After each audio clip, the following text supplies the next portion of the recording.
Welcome back to the Pillow Talk Sessions podcast. My name is Jessica Gillingham, and as always, I'm joined by my co-host, Kristian Lupinski. Today, we've got a really fantastic episode lined up for you. That's right, Jessica. We're thrilled to be speaking with Suzanne Luscombe, the Strategic Growth Director at resiCentral. Now, Suzanne brings a wealth of experience, energy, and insight into the build-to-rent and co-living sectors. And if that wasn't enough, we're also going to be discussing with Suzanne the future of flexible living and the trends that could shape the way we live, work, and play in urban environments. It's going to be a fascinating, energy-filled conversation, so let's jump right in. Suzanne, really happy to have you on the show and to talk to you about all things build-to-rent, living, hospitality, technology, sustainability, all those things. And I know that from seeing you, meeting you many times over the years at various events and conferences, that you are a fountain of knowledge about the sector. So excited to get your thoughts here. But first of all, do you want to give us a brief intro? So I'm Suzanne Luscombe, and thanks for the kind intro. And I guess I've got quite a diverse background, but all very much real estate. So started off as an estate agent, went on then to work for a number of the very top house builders. I've worked for Telford Homes, I've worked for Berkeley Homes. I've done a couple of stints with housing associations, including just 2.5 years back being sales and marketing director for Notting Hill Genesis. And over the last couple of years, really got into this really cool urban living space. So for me, I feel like across the sectors, I've seen such an array of different products and propositions. And I guess really the excitement of it all evolving and how that kind of tech piece sits behind it, but also what the kind of consumer is looking at. So yeah, super excited to kind of get thrown some questions today, and let me see if I can go back to the knowledge I've kind of founded over the last 22 years and pull out some of the kind of top bits, which I think have probably created a bit of the landscape today, really. And the landscape has changed, hasn't it? Like over the time that you've worked in real estate, sort of what is a sort of very potted history of the change in build to rent and the living sectors that you've seen? I think it's about the evolution of the end user and what they want, and it's about lifestyle. Very much, and not scared to say it, I will be 40, but very, very soon. And the aspiration for my parents was to own my own home. It was never to rent. That was just not what it was. And for someone who got into sales at the age of 17, property sales, there was always a massive push that everyone should be a homeowner. But there was never the consideration of actually the person who was then going to live there. And a bit like jobs for life, it was homes for life. Whereas actually, I just don't think that people see life like that. I think people love flexibility, and the introduction, call it just over 10 years ago, of BTR just seemed like a crazy concept. Are we telling the market that we no longer own? We're going to rent. And now, we've got 5 or 6 very different kind of tenures between that. And I think that just shows you that we are a society which is now lifestyle-led, opposed to we're going to be in one location our whole life, we're going to save for that deposit and we're going to stay put. I think it's actually, let's go out there, let's have some fun, let's move around and kind of see almost where the wind takes us. I wanted to ask a little bit on that because, you're saying it's a lifestyle. Do you find that with maybe it's a generational thing from millennials, Gen X, Gen Z, or is it, just the way our society has evolved? Have you seen a difference between those two things? Massively, but affordability has to come into it. And I think that I've got parents who are a lot older. I've got a father who's 83 and a mum who's shortly going to be 80. Not that I said that on air.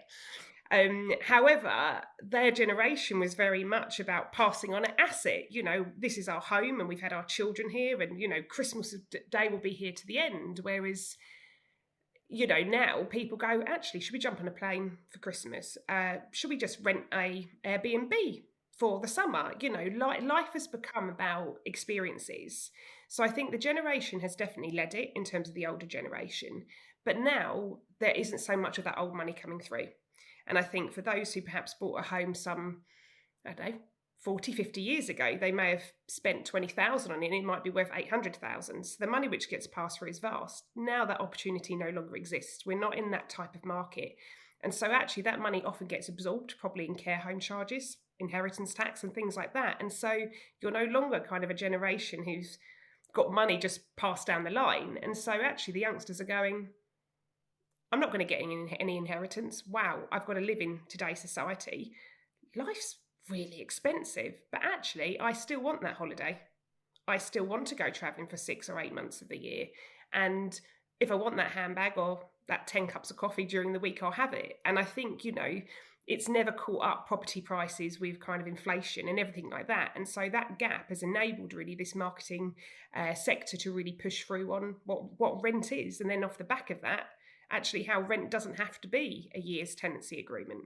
It can actually be a week in a different location, and it can be moving across brands. So I definitely think it's affordability and probably a bit of an old-fashioned perspective that we're all out there to buy our own home and live in it for the next 50 years. It really is a sea change, isn't it? And it's probably a particularly UK British thing about owning property as well. But I also think with the younger generation, I often feel sort of sorry for them.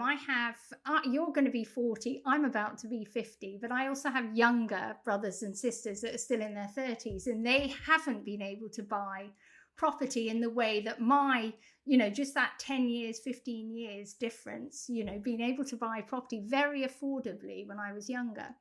But just back to your point about a lifestyle thing, because the other thing about the build to rent and the living sectors and the sort of the change in expectation and wanting experiences is that perhaps that sort of slightly younger generation want to live in better locations, have all the right stuff, have the really nice home in a way that they really, really can't afford to buy, but they can to sort of borrow or rent, if you like. So have all of that, a bit like, having the travel experiences, but having the sort of first class home experiences in a way that's more affordable, in the fact that they don't have to have a lot of capital for it. What is that sort of part of driving it as well? Massively. Look, we're in a world now that whatever you want, you can more or less have. And I don't think I agree on all stance to that. I remember on my 18th birthday, the cards came through the post, and so did credit card applications. So we are a society which unfortunately often suggests that we can have anything that we want and the debt behind it shouldn't be an issue. And I think that is something to be really, careful of. And, I've got 2 young children, and I'd like to instilling them that, you should still save, and you've got to think sensibly about money. And it's not about kind of put it on a credit card and do things as and when you want. However, the lifestyle part, what we think of now as a necessity 5 years ago was a luxury. And I think that's really been the changing part for it. Build to rent 10 years ago, I remember going, this concept's mental. Why on earth would you pay twice the amount that you would pay on a mortgage and have a swimming pool in your facility and a bar? How weird would it be to go swimming with your neighbour? How weird would it be that at the end of the night you come home with a friend and you stop for a glass of wine and you bump into everybody on your floor? Actually, fast forward now, that's the absolute normality, and it's no longer a luxury. It's actually saying, I want to come home at night, and actually, if I want to go up to, I don't know, the 5th floor and there's a bar up there, how fantastic, I don't have to pop out. Actually, you know what, my flat's not massive, but there is an eating facility on the 10th floor, or there's a communal kitchen, which isn't necessarily a communal kitchen like student accommodation, but actually quite luxury. And suddenly, everything that you've got everybody aspiring to have sits within one block. And I think that it's almost the all-inclusive holiday, but the all-inclusive living. And I think that's just the way we've gone. It's really interesting, Suzanne, but have you seen like any of these trends become more and more popular? Like you said, swimming pool, bar, restaurants, things like this. Have you seen these kind of take more dominance in the space? Absolutely. And I think you've got some fantastic brands out there, and this is what's driving it, because once upon a time it was, there's going to be a gym on site, and that might have 3 machines. And then suddenly it's a gym on site with 10 machines. Then it's open 6 hours a day, 12 hours a day, 24 hours a day. And I think as these brands have developed, and what I call lifestyle brands, one tops the next. And there are some fantastic examples out there. The other day I was at a site in Stratford by Greystar. Copper Makers is absolutely outstanding on every single level. I've stayed there myself. It is like living in a spa. You just pop down to the swimming pool, or actually, you know what, you want to have a private dinner with your family, you just reserve the area and have a private chef come in.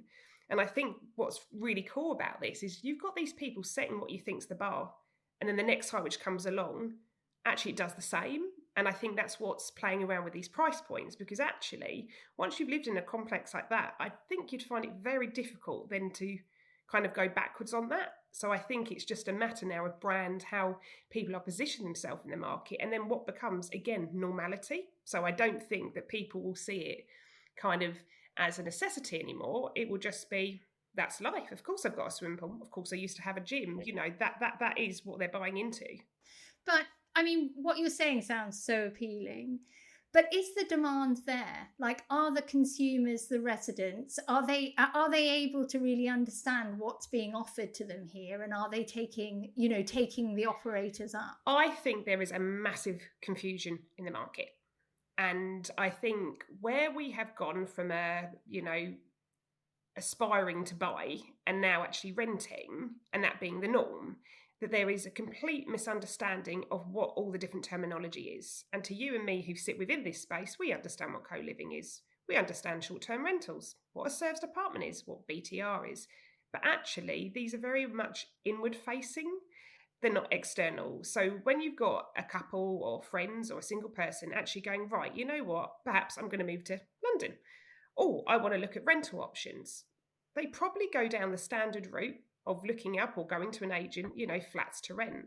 And then there's this horrible confusion about, well, hold on, someone told me about this. Oh, but someone told me about that.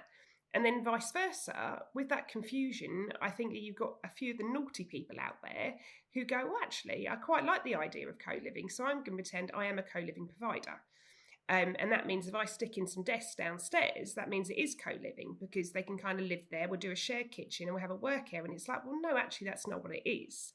And I've become quite pedantic about kind of preaching the difference between what they are, because actually the co-living piece is so different from BTR, but it doesn't mean that it is anything less. It's just a completely different setup. And I guess the frustration is that co-living, from my perspective, is deemed to be the next step up from student digs. That's not true. It depends on the brand. If you go to Art Co-Living in Wembley, it's not the slums at all. Actually, it's one of the best buildings I've ever been inside. And the intention for it is even greater. But behind that is community. You can move in with no deposit. You could be here for a night. You could be here for 10 days, 6 months. You could be here for a year. This is completely flexible for how you see fit. And actually, if you decide that that location isn't right for you, you're part of that brand's community. So actually, you know what that brand offers. Do you then move to one of their other sites down the road? BTR is completely different. You're signing up for a year-long tenancy agreement. You haven't perhaps got so many shared amenities in the sense of bringing that community piece together, because again, with co-living, you have actually resident communication officers. And these community managers driving, different events every night to bring those people who perhaps are new to the city together. And I think that's where the industry needs to really work harder on the education piece for the end user, because there are so many options. That's interesting. So co-living is more than just sharing a few facilities like a kitchen. It is actually about the whole concept of being part of a community. That and much, much more, Jessica. Some of these apartments you go into, they've got a kitchen. Yes, they might not be massive, but actually, again, I have to go back to ARC just because I think it's fantastic. The whole top floor is a cookery school. So they have people come in to teach lessons. People then can hire out separate areas, but they have a whole board of different activities every night. They've got a cinema room. They put polls out to the residents and say, hi, does anybody fancy tonight watching? It could be Disney, it could be horror, it could be whatever. And actually bringing people together and giving them a sense of community. And I think, BTR is about shared amenities if you want them, whereas the co-living piece is saying, look, be part of something. And I guess the wider piece is actually the local community, because with the co-living, what they do is they get involved in local restaurants, local charities. They might then say, actually, did you know that, I'm going to make this up, I don't know, Barry's Bar has got 2-for-1 cocktails tonight and we've secured a really good deal. So for anybody who's part of whatever co-living brand, if you go there next Wednesday night, you'll get a beer and a pint for £5. They're trying not to just make it about the building. They're trying to help people actually form a relationship with the area, make them feel comfortable, and ultimately make the decision, do they want to live in that brand's apartment, but also within that area? And if the answer's no, they can then trial a different part of that brand in a different area. And I think, not so many people know that. And then I think for me, the frustration is then when you get people say, oh, actually, that's a new co-living block opening down there. And then I have a look at it and I go, there's no community manager. There's no communal events for anyone. There's nothing about community building. And I think this is the problem, that it's probably not laid out clearly enough. And actually, then you've got a load of people with missed opportunities, because actually it might have suited them better to have gone into co-living, or actually a serviced apartment for a few months until they're up on their feet. But I think that education piece is massively missing. So what can these, whether they're build to rent or co-living, what can these brands do in order to, effectively communicate, what they're doing, or, which sector that they're in? Is it more of on a marketing side? Is it the information that they provide the community? I mean, how can they do this more effectively? I think it's about the platforms. And I still think till even today, that isn't quite right. If you think about the traditional sales and rental market, it's all on Rightmove. Rightmove absolutely dominate that market space. And that is the kind of go-to place. But I think it's about ending up with a platform that people get the educational piece, and almost like, what's your requirement? Are you looking for something permanent? Are you looking for something, short-term? Almost, what's your aspiration? Are you here for an apprenticeship? Are you here for business? Are you here for relocation? And I think we haven't got a platform right now which allows for that requirement piece to go, and then that behind it. And the other part to it, I guess, which I find quite staggering, is when you have affordable housing. So if you look at shared ownership and outright sales, they have gone to great lengths to do shows. So you'll find Wembley, they will take over. It's the first time buyer show. They will do all of these things where all the providers turn up. They have actually stages with people going, well, this is what shared ownership would be. This is what intermediate rent would be. And they educate people on the different paths. But what I'd love to see for this sector is almost the ability to bring the public in somewhere and for people to explain it to them, because very much we all explain to each other. Jessica will tell you, how many conferences do we go to a year? It feels like hundreds of things, and actually we're just gearing up to the push towards the end of the year with them now. But it's very much a B2B area. It's not there for the end consumer. And I think we've just got to get to a point where actually people are invited in to learn about these. And I think then all of the brands have the opportunity then to kind of get their proposition put forward. But at the minute, I think it's luck of the draw. And I actually think with leasing up periods within these blocks, they'd be a lot quicker if actually the end users knew where they were, how accessible they were, and actually the finer detail. But I think that's the bit missing, that it's the information's not going to the end user. It's B2B. Yeah, if I think about all the people in my life, nobody knows what co-living is. Nobody knows what build to rent is. Even though I live in Bath and we have new buildings going up all the time at the moment. We've got, different brands coming in to do BTR Co-Live, and also obviously student as well. We've got them all coming up here. But if you said to anyone, do you know what co-live is? They would have no idea. And that's scary, because you've got all of these different developers and operators going through planning to get more. So this is here to stay, and this is only going to get bigger. And we're forgetting to take those people along the journey. And I think also the fact that there's a massive issue with supply and demand, but actually all those people who are going on Rightmove perhaps every day, or signed up to their local agent going, oh, has anything come available yet? Well, actually, if they're not looking in the right place, they're not going to find there is. Whereas it might be that you've got BTR operators just open a new block and they go, actually, the lease up period is going to be 6 to 8 months. But then the other side of the coin saying, actually, I can't believe it. We can't move out, or me and my friends can't go somewhere new because there's no availability. So again, there seems to be a lack of crossover. What kind of a platform do you think would really work for these kind of new concepts that are now in the market? Would it be something that might be a little bit of a cross between more of, let's say, a traditional kind of Airbnb type platform and Rightmove? Or what do you think would work there? I think something more towards the Rightmove. And the reason I say that is that I think that, again, Airbnb is misunderstood.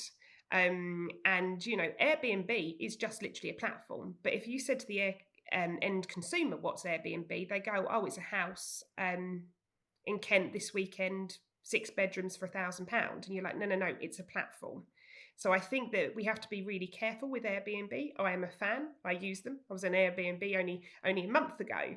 But actually, with them, it's misunderstood. And also, some people still are very fixated on the bad press behind Airbnb, that actually would they take the risk of going to stay somewhere that then when they get there, they're really disappointed. So I think it has to be something which stands back a bit and are really, Rightmove are in a position to do it. And I do know behind the scenes there has been talk about them starting to put, on their sites kind of more the short-term rental space.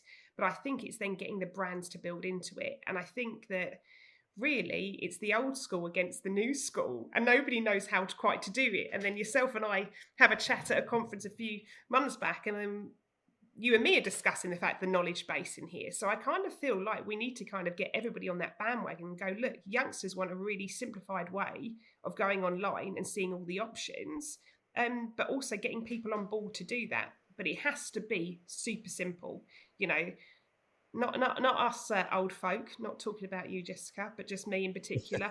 I read the finer details. These youngsters want to know what's available in an area at that price. Simplicity is what it is, and what they're going into. Yeah, 100%. I couldn't agree more. I mean, I'm just maybe 1 year behind you, Suzanne, so I wouldn't consider myself that much of a youngster. But no, I couldn't agree with you more. This newer generations, they want to see what everything is right now, right here on my mobile phone instantly. So maybe we should talk a little bit about that and how technology and how it's been integrated into the sector, and what kind of things have you seen that are growing that way, and what is the necessity for these different companies and brands to be able to stay in this industry and be able to provide that kind of technology to its tenants? They need to be able to have everything at the touch of a finger, right? And that's not because they're needy, that's because of the life of the mobile phone. And I have a 3-year-old little boy who knows how to unlock my phone. He knows how to go to the BBC Kids section. He knows how to do a drawing on my phone. If that's the youngsters of today, right, and he's 3, there is no way those who are now going to rent are going, you know what, I'm going to go on a website on the PC and I'm going to do this. And I think that actually then goes further in terms of how people use their property. So if you think about the stuff like smart locks, well, actually now, why wouldn't you just have your key on your phone? You go out. Why do we all need a key? Who carries a purse anymore? I don't, just for the fact that you've got your card on your phone. So actually, when we talk about a paperless kind of world, even down to cash, the whole thing's going that way. And the ability to go home, get through your front door or even your communal area, to know if maybe concierge has got a parcel for you, because guess what? You've got a WhatsApp. Do you know what? You actually know that tonight there's an event and do I want to come along? Oh, there's a poll. But then the other side to it is actually the efficiency within the home. And I think that's really cool with the green tech space now. Because actually education is key. And without it, how does the end user know how to change behaviours? And one of the massive things with these buildings is the sustainability piece. And part of that is actually retention, because if the building owners have got no idea what is going on within their buildings or how they're being used, or actually things which might not be right, they can't then always make the right decision. So, example piece, let's say you've got poor air quality in a communal lounge, sake of argument, or a work area. You don't necessarily know that. All you know is you're sitting there, you feel a bit tired, it feels a bit stuffy. Actually, you don't really want to work there anymore. You go back to your room.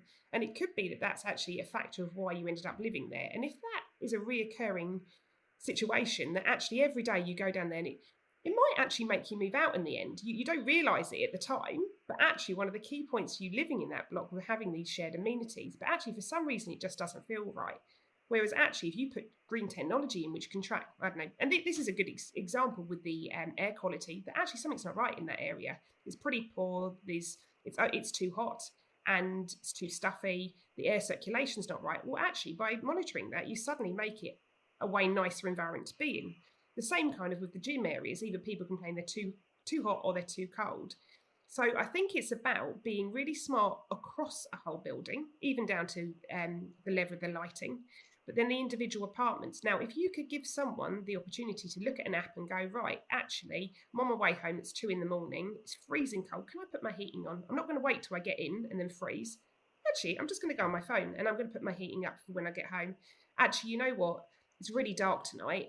I'll put my lighting on before I walk through the door. All of those things are becoming the norm. And actually, they raise the kind of satisfaction of the people who are living there. You know, if we think that we have Alexa, we have music playing when we talk to a machine, so why on earth wouldn't we turn our lights on and off? And then there's a smart part of that with the energy consumption, which is absolutely massive. You know, when we talk about ESG, next year, a lot of these companies are going to be in trouble because you've got to report on it. But then how do you change from being a sustainable building to sustainable living? And this is my latest mass piece of interest, because there's a lot of developers out there at the minute who, hats off to them, are really, really working hard to sustainably build. And I mean, the way they source everything is fabulous. The way the appliances they put in are AAA, the way that even, you know, site waste is controlled. But the problem is, what if you do the whole investment piece in the build and then the end user moves in and they do not live in it sustainably? So they go in, they turn the heating up to 30 degrees. They leave all their lights on. They open all their windows because guess what? It's a bit stuffy. They're not actually paying the bill because it's either a communal charge within a service charge that they brought, or perhaps it's included within their rent. How is that now living sustainably? And so for us, you know, this generation, I think it's the educational piece that you actually put on. You know, as a child, my dad would have gone ballistic if I'd left my bedroom light on. And I know my husband moans at me. He's like, click, click, click. how long are you going to be in the shower? You know, I've got a 6-year-old daughter, nearly 7. And even now, I'm like, how long does it take to wash your hair? And you know what?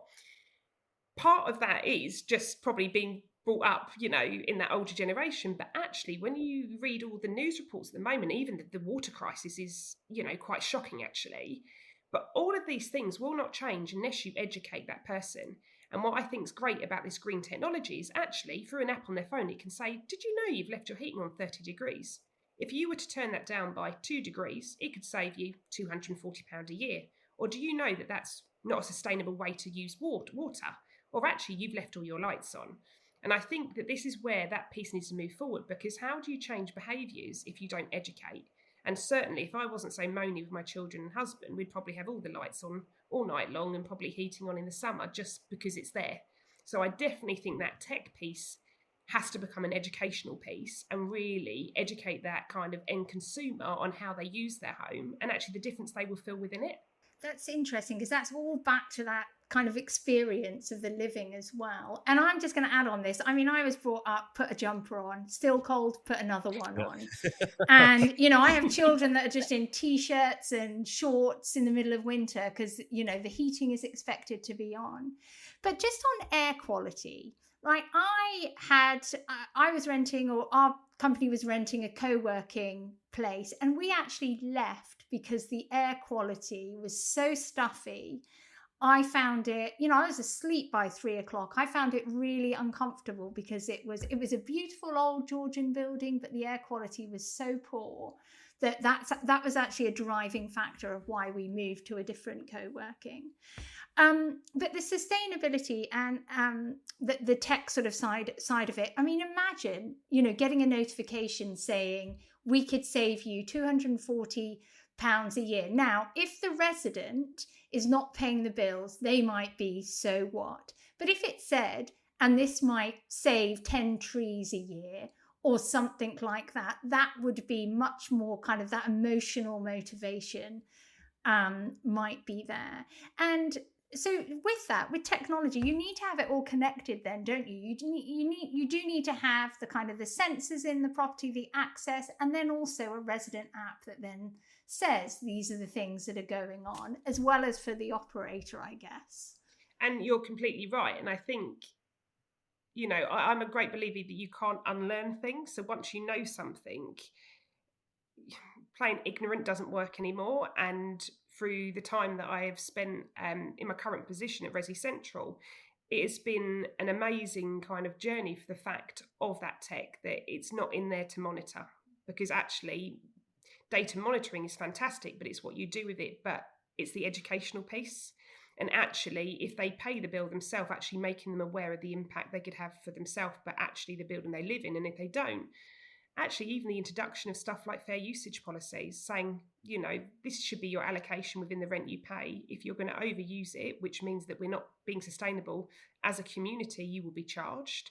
And also kind of the welfare part. If you can then look across a whole building and say, well, hold on, the air quality in certain apartments is really poor. Is it good for someone's health? And it's silly things that people don't even understand about products that they use. Air quality is such an array of even, bringing in clean air, but also if you're going around with a load of products with bleach in and you're burning a load of candles which are full of chemicals, that all massively affects the air quality in the place that you're in. But for me, it's the educational piece, and that's what we're trying to really drive home in the minute, that the end user, whether it be that they're on holiday for a week, if it's a corporate let for 3 months, or whether they bought their apartment, they have to be part of the piece, because the building, the sustainable block is not good enough. It's how you're living within it, Jessica. Without that, the whole thing actually falls apart. Yeah, so you can have those foundations of how it's built, but if it's not used in a sustainable way, then you might as well almost forget about the other stuff. It becomes irrelevant. Absolutely irrelevant. And I think that's really sad. And you would hope that the younger generation now are more in touch with it. It is everywhere, but again, it depends where you're from. And also, I think there is the perception of entitlement. I pay my rent, and so I should get this. But actually, that's not true, because you pay your rent and you have, heating included, doesn't mean that it's right to have air conditioning running all the time. Bit like a hotel room, almost, where everyone's used the trick of using their Tesco's club card, or a business card from a networking event, and gone, right, I will leave my air conditioning on, so when I come back it'll be lovely and crisp and cold. Well, actually, that's not really acceptable, is it? Because when you come back to the room, it'd only probably take half an hour for it to cool down, but yet you've left it on for 10 hours. And I think that you've got a lot of brands really working hard at the minute to make that awareness. But I've seen, I don't know about yourself, but quite a few of these bigger blocks now trying to bring the community element into it, where they're actually reporting, say, pizza on a Friday night for the most sustainable floor, and encouraging people to actually, turn off, stuff that they're not using, turn the lights off, turn the heating down. And I think that is crucial, and kind of championing it. And I think the other way is with the tech, especially the stuff that we're working on, is the smart automations, where actually you can no longer have the heating up over 25 degrees. That is the maximum. Put that with occupancy detection. It says actually nobody's home. So after an hour or 2 hours, let's just drop you down to whatever an eco setting is. Oh, another hour's gone past. You're still not there. Put you down to then standby. And I think, there has to be those layers in it now, because we can no longer be a society who just says, if you're there and you're paying X amount of money, you're entitled to a never-ending supply of, water, gas, electricity, heat. That's just not acceptable, is it? Yeah, I think there's no excuse, like you said, for any of these things to continue, because the data's out there, the information's out there. You can't just turn a blind eye. And I also couldn't agree with you more when it comes to the educational side. This is what we do a podcast for. This is why we listen to content. Is we're always learning about new things, and that's what we're trying to do through this series. So I have a question for you on the brand side. The operator side, because there is a lot of hesitation to get into these technologies. You see it a lot in hospitality. They don't want to do keyless entry. They don't want to do automated check-ins. They want to change all their doors that they've had for, 15, 20 years. It's just too much of a hassle, or it may not work. And what if it doesn't work? They need customer service. So what do you say? I mean, do you see this with, build to rent or co-living brands, that they're afraid of this technology, or do you see it as something that is necessary now? Do you see any pushback, and what would the pushback be? The pushback is cost, right? It all boils down to cost, and the naivety is probably the lack of research done to understanding the cost saving the other side to it. And again, this is particularly of interest to me at the minute. If you look at the news the last few weeks, how are we in a position that gas and electric prices are going up again in October? Maybe it's to celebrate my 40th birthday. Let's hike up prices again, right? I don't know, I'll take that. Maybe that could be an advert for Octopus Energy. I don't know. So you've got that. Then you've got the scenario with water. So everything is continuing to go up. The other side to that is how tight are margins being squeezed, right, to all of our providers. It's a very competitive market. I know everybody's saying, yeah, you know, you can charge whatever for rent because, you know, everybody's desperate. Well, that's not quite true. Because actually there's quite a lot of empty co-living or BTR, you know, going through the lease up period at the moment that, again, is probably empty because people don't know about it. But all the time that you're not addressing some of this kind of tech stuff, which is not only just efficiencies, but actually time saving and cost on even, you know, your energy management, you know, it's a bit of a lost well, because these people are not understanding that, number one, this is the expectation, but also if you were to change, it could be the door locking system, sake of argument. Actually, forget about keys, forget about key lockers, forget about the need for, you know, different people to pick up stuff at different times. Actually, security, knowing people who are going in and out. The energy consumption piece is massive. Like, how would you ever know the performance of any building? And then how do you as a business make any financial decisions for the next part of your business? Because you're looking at that margin, which, come on, everybody is looking. Nobody has a business unless they're making a good enough margin. So how then do you design the next block if you've got no data from the block that you've already got? So for me, it's about making the right advancements, but also we talk about a tech stack, but also ensuring that you haven't got too many bits to do the job. You try and almost go for something that can do the majority of what you need, and then it is open for other features to be added or can be customized, rather than doing a little bit of this and a little bit of that. Because I think that's the problem with the market, that everyone wants to or has to move forward, but they don't quite know where.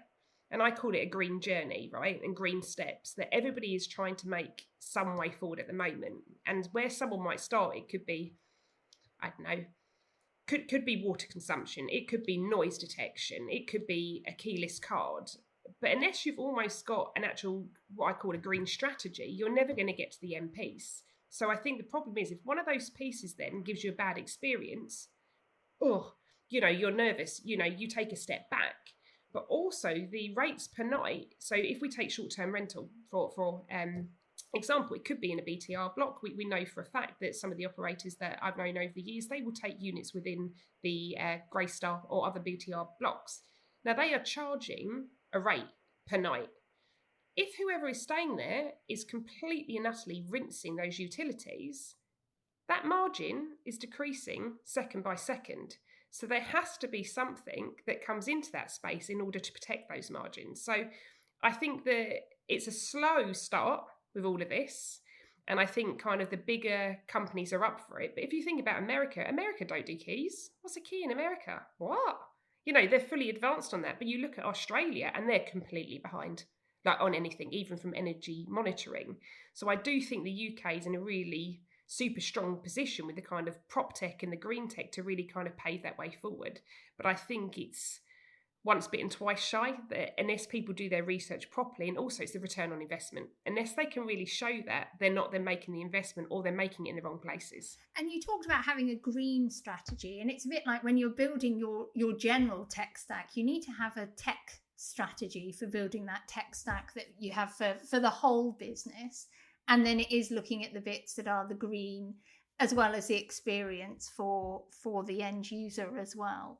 It's really interesting because it can only go in one direction, this, can't it? Like, it literally can only go in one direction. I actually interviewed for a different project, Dale, last week. And it was more about host and stay and around, because resiCentral is part of the host and stay group.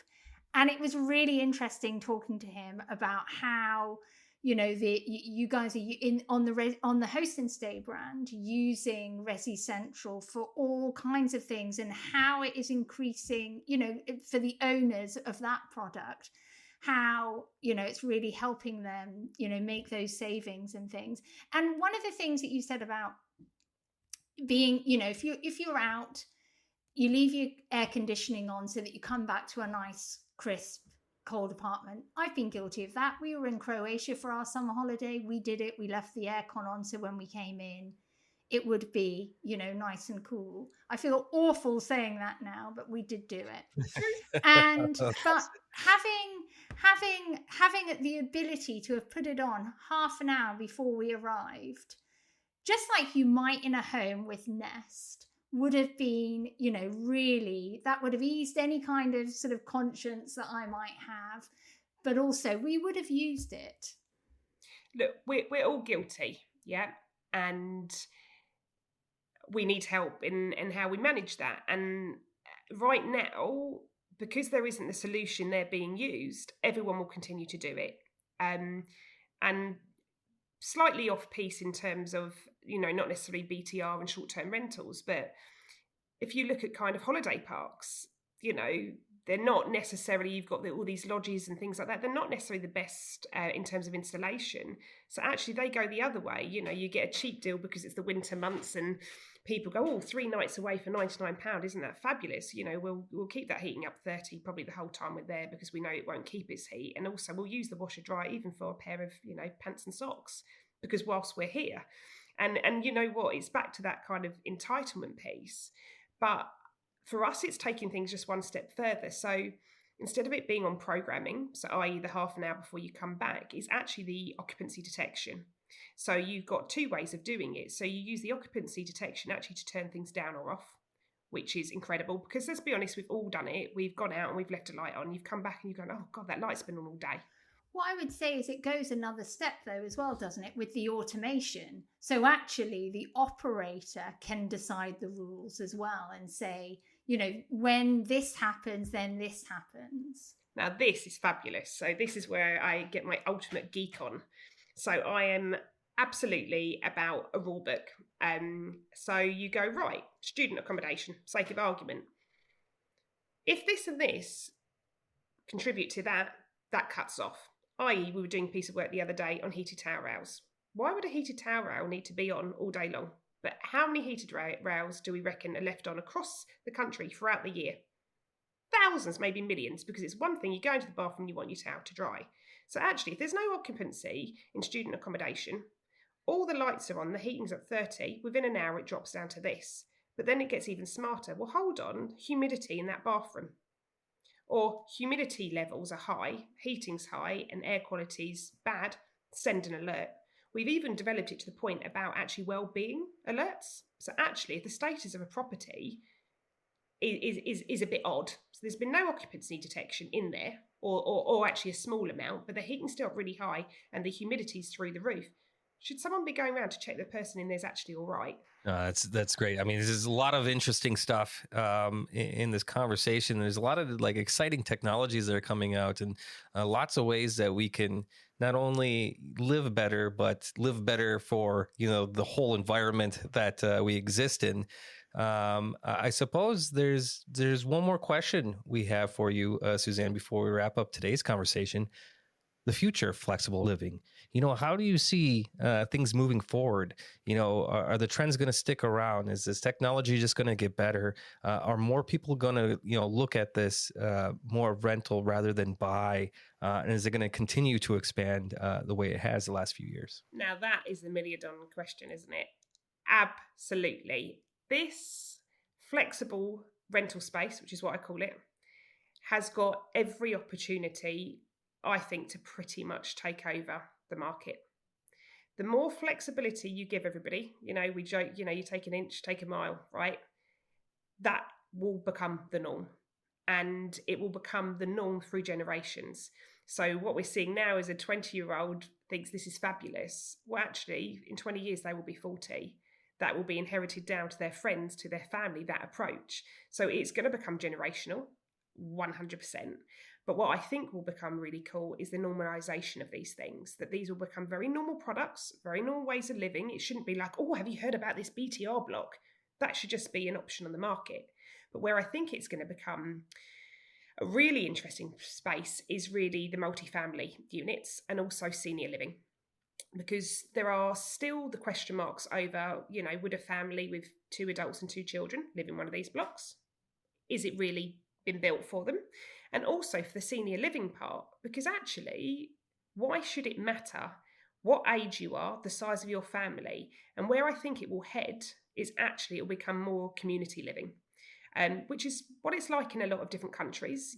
People aren't told, there's a BTR block and there's co-living, there's student accommodation. Actually, it's accommodation which is so flexible that it doesn't matter who lives there or how many people. But where the tech comes into it, which I think is the most crucial part, is that then you can manage the experience of the end user completely differently. So if it is senior living, actually you could have someone quite vulnerable in there. It could be a situation that actually they're on their own, health isn't great. You don't want to invade their privacy, but actually through some of the tech, it means that their family have got more control over, a long distance relationship with them. They could see, actually, mum and dad haven't moved around a lot today. Actually, they haven't turned their heating on. Is there a problem? Are they cold in there? Actually, has somebody fallen over, or has anybody been in? There's parts that are so clever. It could be that actually with student accommodation, that actually you make it more open. We have got a lot of foreign students come over, but actually their parents have got a way of engaging whilst they're here. You've got anything from then somebody saying, actually, I just want to stay in this block for a week or a month. So you can change that to the end user. But the fact that you can change, number one, the output for said operator. So let's say that actually certain rules, student accommodation, short-term rentals, we're going to do fair usage policies. For those 10 units across 100, which would be pepper potted, we will go into this platform and go for those 10 units. The rule is no heating over 25. And actually, if you clock up this amount of energy, you'll have to pay for it. Goes the other way. If someone's bought their property within that block, you actually do an education piece. They've got that app to say, hi, it looks like you've gone away. No occupancy has been detected. Your lights are on. Do you want to turn them off? The vulnerability side for perhaps the senior living part. And I think that's where the tech really comes into play, that you almost no longer have to build, saying, well, it's just going to be this particular tenure or end resident. You can actually mix it up. But all the time, you as that kind of building owner have full and utter management over your block, and you can see how successful it is, and then those decisions go into the next. And that's the way that I see it, that you're going to end up with whole communities that are mixed, because I know my dad at 83, God, you couldn't drag me away from that iPad. I can't actually believe the amount of time my father spends on social media at 83. Can't really cook himself dinner, right? Could never book a holiday, I know, and I've never had a text message, right? Ever, right? He can only receive, he can't. However, give him an iPad, he's a whiz. So I think we are naive to think that the older generation don't want this. And actually, if you've got it at the ease of your fingertips. So I honestly believe, Kristian, that the world is our oyster on this piece. And it's that complementary thing between the tech and that building. And actually, I think that all levels want sustainability. I think people want great places to live, work and stay all the time. That's a great ending. But I'm going to just say something here too, is that the flexibility is the future. Like, it's that once we get used to being able to live this way and be able to kind of pack our bags, move over here, or try a different unit within the same building, or whatever it is, depending on what stage we're at, where we are. The other bits about the tech. So obviously there's the tech that can be used for the different, it can be used for seniors, it can be used for student, it can be used for the build to rent. But other kinds of tech are also developed and out there that can also be used for all those different types of tenures. So anything from PMSs to, all sorts of kind of technology, the resident apps and things like that are being built. So they are for a different type of end user and a different type of tenure as well. And I think that is very interesting. And it's all about the integrations. And that's where I think it becomes super exciting. You've got pieces of tech that obviously that we've got, and you put that with a fantastic PMS, or, the way that you can have apps which, even bring in the whole community piece. And that's what makes a great tech stack, isn't it? It's not saying that one size fits all. It's how you add on and how you adapt, but also what the end user wants. And I think that for me, it's about a feedback loop, right? If you've got a way of knowing how people are interacting with you and actually getting them to use it, because I think half the time, if I'm being honest, that you've got a lot of apps out there, especially within buildings, which don't get utilised because they've got no reason to use it every day. So it's just another app. But actually, if somehow it was there to be useful, i.e. was your key, i.e. was a way of giving you information, i.e. was a way to close your curtains, turn your heating on or turn your lights off, suddenly, actually, that app is, your lifestyle app, isn't it? It controls everything. And then you've got another way of feeding in everything else within the building. So no, the future is definitely going to be exciting. God knows what my children are going to expect. I'm worried just about Christmas, let alone their expectation in 20 years about where they're going to be living. And it won't be here. because we've already decided we live in a fairly substantial property that we will downsize, and off the back of actually staying in a number of BTR, we really like the idea of living in luxury, actually. Why would you have the garden? Why would you have the spare bedroom for when your kids come back once a year with their family? Like, all of this is a generational thing. And actually, I think, the senior living piece is testament of that. And it's just about making everything, I think, a bit more affordable so that actually everybody of every affordability kind of area can access it. But no, I'm interested now just to see, even in the next year, where we'll go with this. So it's an interesting time to be alive, and it's lots of interesting places for us to be living in. So I guess on that note, Suzanne, I want to say, of course, thanks for joining today's podcast. We really appreciate your input today. No, well, look, thank you for putting up with me and probably my life story and everything else. And yeah, hopefully I didn't moan too much about the kids not turning on lights and, doing things over usage of water from the age of 3. What 3-year-old likes a shower? Or even, my husband going, who cares about leaving the hot water on? But actually, all of these things are fundamental to how we actually look after our planet and the way that we are going to build the future, aren't we, for our friends and family? Absolutely, Suzanne. And thank you so much for joining us. Another really great conversation with you, as always. And that wraps it up for today's episode. And we hope that you got some valuable insights into the convergence of hospitality and build to rent. Now, if you haven't already, make sure you follow us on LinkedIn for updates and check our website, pillowtalksessions.com, where you can subscribe, and we'll make sure we notify you when any new episodes come out. And don't forget to stay tuned for our next episode, where we'll dig even deeper into this industry with more expert guests and fascinating discussions. Thanks again for listening.